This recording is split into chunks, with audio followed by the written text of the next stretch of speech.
le rouge-gorge. On pense tous le connaître, ce petit oiseau si familier de nos jardins. Mais attention, derrière son apparence toute mignonne se cache une histoire bien plus profonde. Une histoire qui mêle un meurtre mystérieux, une nature d'une férocité incroyable et un super pouvoir qui défie notre compréhension du réel. Qui a tué le rouge-gorge? Ces quelques mots, c'est le début de Who Killed Cock Robin, une comptine anglaise qui, depuis des siècles, est en quelque sorte le premier cold case de la littérature jeunesse. On a un crime, un coupable qui avoue direct et toute une galerie d'animaux qui assistent à l'enterrement. Mais la vraie question, elle est toujours là. Qui était vraiment la victime? Alors c'est parti. Enfilons notre casquette de détective et plongeons ensemble dans cette vieille affaire pour explorer les pistes qui tentent, encore aujourd'hui, d'expliquer l'origine de cette histoire un peu étrange. Ce qui est fou, quand on regarde cette chronologie, c'est de voir à quel point ce mystère est ancien. La comptine, elle, n'est publiée qu'en 1744, mais on a des indices qui nous ramènent bien plus loin en arrière.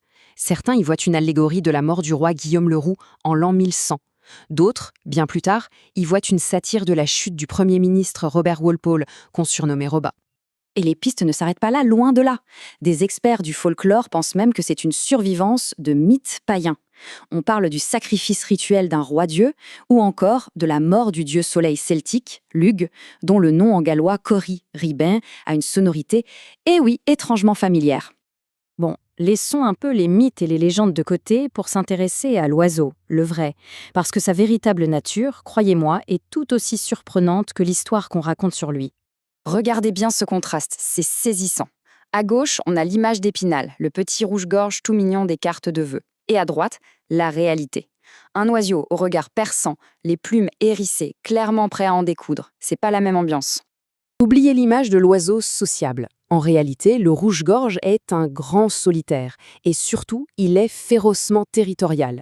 Il défend son lopin de terre toute l'année, et parfois jusqu'à la mort, contre n'importe quel autre rouge-gorge, mâle ou femelle, peu importe. Il est tellement agressif qu'il peut attaquer son propre reflet en pensant voir un rival. Alors si le rouge-gorge a toujours dû se méfier de ses propres congénères, un nouveau suspect est apparu dans l'enquête sur sa mortalité. Un suspect totalement inattendu et qui, en plus, pense bien faire. Alors oui, la question peut paraître un peu provocatrice, mais elle ne sort pas de nulle part. Elle vient tout droit d'une alerte récente de la Ligue pour la protection des oiseaux, la LPO. Et elle nous met face à une réalité assez dérangeante sur une habitude que beaucoup de gens pensent complètement inoffensive. Et voilà, le cœur du problème, c'est ce dilemme. On veut bien faire, on installe des mangeoires pour aider les oiseaux l'hiver. Mais sans le vouloir, on crée des super contaminateurs. En se rassemblant tous au même endroit, les oiseaux se transmettent des maladies mortelles à une vitesse folle. Et là, le message de la LPO est vraiment sans appel.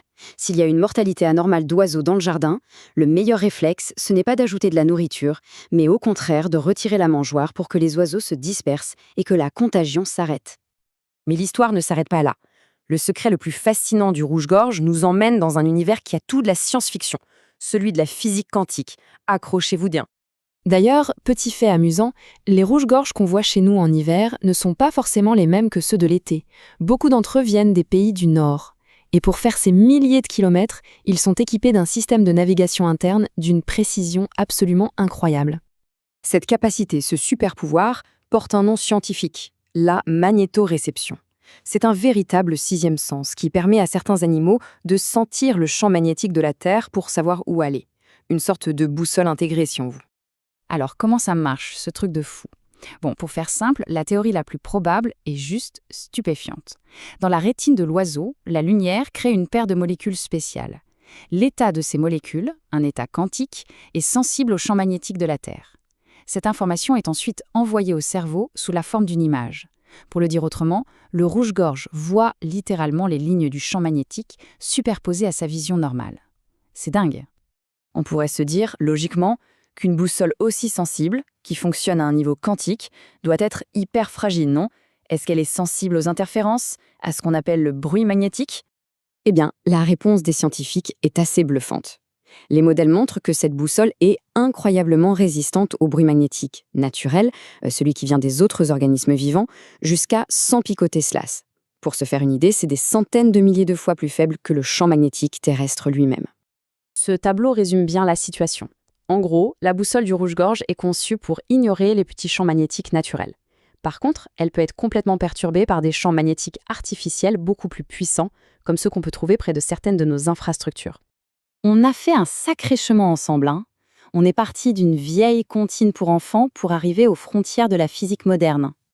Au final, ce qu'on retient, c'est que le rouge-gorge est tellement plus complexe qu'il n'y paraît. Il est tour à tour la victime d'un meurtre de légende, un combattant impitoyable et un navigateur quantique. Ce petit oiseau nous rappelle une chose simple, la réalité dépasse très très souvent la fiction. Et toute cette histoire nous laisse avec une question assez fascinante. Si un oiseau aussi commun que le rouge-gorge cache de tels secrets, combien d'autres merveilles de la nature attendent, là, juste sous nos yeux, qu'on prenne simplement le temps de regarder d'un peu plus près ?